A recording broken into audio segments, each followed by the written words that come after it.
Some of the women কিন্তু যিশুৰ কবৰত গ'ল কিন্তু হৰগুদুত প্ৰকট হ'ল আৰু হৰগুদুত ক'লে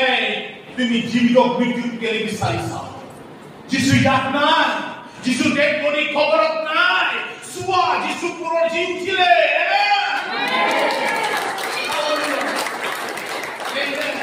একটা বহু জ্ঞানী খ্ৰীষ্টিয়ানৰা ইউৰোপত বিচাৰে যিশু কবৰতে বিচাৰি যায় ধূপ জ্বলা যোন মদাৰী মৰি মদ খাই মৰা মানুহ কবৰত যায় और जिसुर कबर লগত তুলনা করে যিশুর কবর হয় আমেন হালেলুয়া যিশুর কবর বলবো যিশুর কবর নাই বাবা যিশুর কবর নাই যিশুর কবর নাই কো অবিকালের কো ঝুঁকে কো যিশুর কবর নাই আমেন আমেন এগুলা কম হয় হালেলুয়া এলা লাগিছে নাকি That's the reason we are worshiping God.